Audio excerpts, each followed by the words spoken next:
Alors ici, on voit justement le service de dispensation de chimiothérapie dans l'hôpital de Queen Elizabeth Hospital à Blantyre. Ce qu'on voit, c'est ce qui est assez marquant quand on entre dans ce service, hein, c'est ces fauteuils les uns à côté des autres et puis ces patientes qui sont en train de bénéficier de la chimiothérapie. Certaines de ces femmes ont déjà fait un trajet phénoménal pour arriver ici. On leur a annoncé la maladie et puis maintenant, il faut les accompagner sur ce que les traitements vont représenter pour elles et puis surtout comment les accompagner dans les effets secondaires et surtout les encourager à revenir.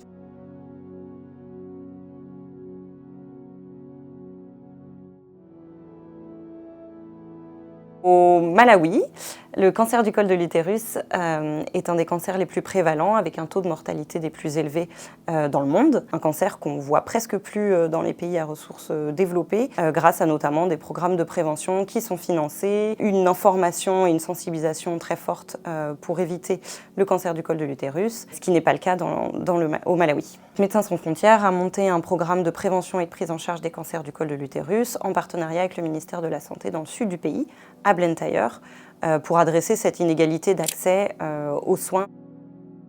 Quand on arrive au Malawi, on voit aussi qu'il y a un très fort historique d'incidence de VIH, ce qui est aussi une des raisons pour lesquelles le taux d'incidence du cancer du col de l'utérus est bien plus élevé.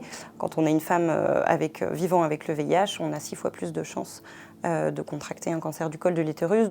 Donc ça, c'est une des images qui illustre la salle d'attente. Pour certaines, elles vont venir de loin, elles vont dormir à Blantyre la veille pour être à l'heure pour leur traitement. Et puis, on va essayer de les accompagner tout au long de leur journée ou leur matinée à l'hôpital et faire en sorte qu'elles aient le plus de professionnels de santé autour d'elles pour les accompagner dans cette expérience. C'est pas une expérience forcément facile, hein. Pour certaines, c'est la première fois qu'elles viennent en ville. Et puis, même si on est déjà habitué à fréquenter un hôpital, quand on parle de cancer, c'est aussi un échelon supérieur, avec beaucoup d'inconnus, beaucoup de représentations qu'on peut avoir. Voilà, donc les équipes vont essayer de s'adapter aux besoins des patientes qui attendent ici et de pouvoir à la fois leur proposer voilà, toute la complétude du traitement.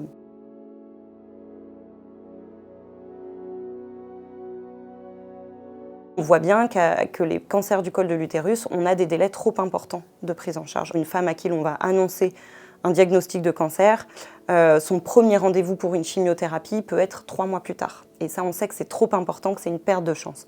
On aimerait pouvoir réduire ces délais. Je suis partie récemment au Malawi, travailler avec les équipes et notamment un architecte sur l'espace dans lequel Médecins sans frontières travaille avec le ministère de la Santé pour la prise en charge de ces cancers et qui rapidement est devenu assez restreint. Et donc l'idée, c'était de fluidifier ce parcours patient, de travailler avec les autorités sur agrandir les espaces dans un objectif premier qui est de réduire les délais de prise en charge. Moins on a d'espace, moins on a de ressources humaines, plus les délais de prise en charge vont être assez longs.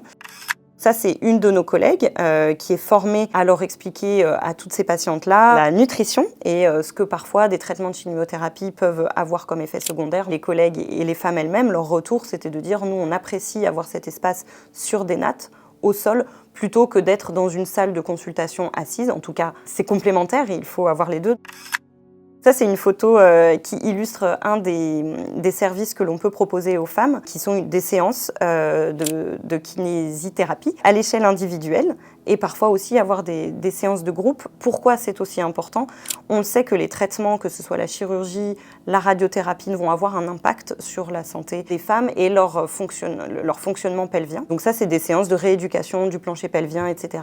Il y a aussi tout un volet explication, anatomique, etc. Et puis de leur proposer différents types d'exercices qu'elles peuvent faire en préventif avant les traitements.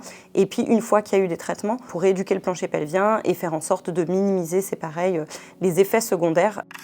Donc là, on se trouve dans le service d'hospitalisation avec les collègues de santé mentale qui vont discuter avec elle avant son traitement, après son traitement. Certaines chirurgies peuvent être lourdes quand on parle du cancer du col de l'utérus. Si c'est déjà invasif, on va retirer intégralement l'utérus. Dans la vie d'une femme, il faut revenir sur ce que ça représente. Et donc, les collègues vont pouvoir faire des sessions individuelles. Il faut savoir qu'on accompagne les patientes ensuite, après leur traitement, entre 3 et 5 ans. Donc tous ces types de services peuvent être proposés aussi par la suite pour écouter leur vécu avec la maladie, leurs contraintes, comment leur entourage les perçoivent, etc. Ce qu'on cherche surtout à accompagner, c'est tout ce qui relève des stigmas relatifs au cancer, les représentations du cancer, et ça qui sont assez universelles.